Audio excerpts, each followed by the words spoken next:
नरेंद्र मोदी, इस एक नाम से आज भारत ही नहीं विश्व का हर देश अच्छी तरह से परिचित है। वो एक दौर था जब देश का प्रधानमंत्री दूसरे देशों के आगे हाथ बांधे नजरें झुकाए खड़ा होता था। भारत जैसे महान देश को कांग्रेसी प्रधानमंत्रियों ने समस्त विश्व के आगे बेबस सा कर दिया था। लेकिन फिर पीएम पद पर एक ऐसी शख्सियत बैठी जिसने अपने कामों और इरादों के बल पर भारत को फिर से उसकी शक्तिशाली पहचान दिलाई।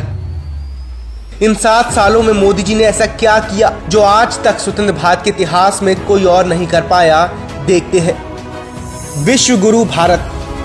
200 सालों तक हमारे देश को गुलाम बनाने वाले ब्रिटेन में 53 देशों की मीटिंग में मोदी जी महाअध्यक्ष बने। इसी बात से हर एक भारतीय का सीना गर्व से चौड़ा हो जाना चाहिए। यूएन मानवाधिकार परिषद में भारत की बड़ी जीत हुई। सबसे ज्यादा वोटों के साथ भारत इसका सदस्य बना। क्या अब भी भारत की जनता पूछेगी मोदी जी विदेश क्यों जाते हैं? यही नहीं, दुनिया के 25 सबसे ताकतवर देशों की लिस्ट जारी हुई जिसमें भारत नंबर 4 पे है। हमसे आगे अमेरिका, रूस और चीन है।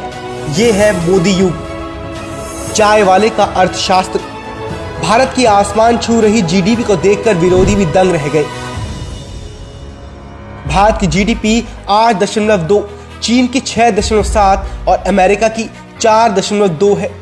क्या अब भी विरोधी कहेंगे मोदी विदेश क्यों जाते हैं? यही नहीं, जीएसटी का मासिक टैक्स कलेक्शन 1 लाख करोड़ के पार पहुंच गया। सेना और सैनिक दोनों मजबूत। जल, थल और आकाश तीनों क्षेत्रों में सुपरसोनिक मिसाइल दागने वाला दुनिया का पहला देश भारत बना है। ये है मोदी युग। 2014 में कांग्रेसी रक्षा मंत्री ए.के. एंटनी ने कहा था, देश कंगाल है, हम राफेल तो क्या छोटा जेट भी नहीं ले सकते। पर मोदी जी ने ईरान का कर्ज भी चुका दिया, राफेल डील भी कर ली, S-400 भी ले रहे हैं। सेना को भी बुलेट प्रूफ स्कॉर्पियो का सुरक्षा कवच मिल गया है। एक बात और, 70 सालों में पाकिस्तान को कभी गरीब नहीं देखा, लेकिन मोदी जी के आते ही पाकिस्तान कंगाल हो गया। दरअसल पाकिस्तानी कमाई का जरिया भारतीय नकली नोटों का व्यापार था, जिस पर मोदी जी ने लगाम लगा दी। हर मार्केट में भारत की चर्चा। ऑटो मार्केट में जर्मनी को पीछे छोड़ भारत नंबर 4 बना। बिजली उत्पादन में रूस को पीछे छोड़ नंबर 3 बना। टेक्सटाइल उत्पादन में इटली को पीछे छोड़ नंबर 2 बना। मोबाइल उत्पादन में वियतनाम को पीछे छोड़कर नंबर 2 बना। स्टील उत्पादन में जापान को पीछे छोड़कर नंबर 2 बना। चीनी उत्पादन में ब्राजील को पीछे छोड़कर नंबर 1 बना। और यही नहीं, नए सौर ऊर्जा संयंत्र लगाने में अमेरिका और जापान जैसे देशों को पीछे छोड़कर भारत दूसरे स्थान पर पहुंच गया है। बरसों के सपने हुए पूरे।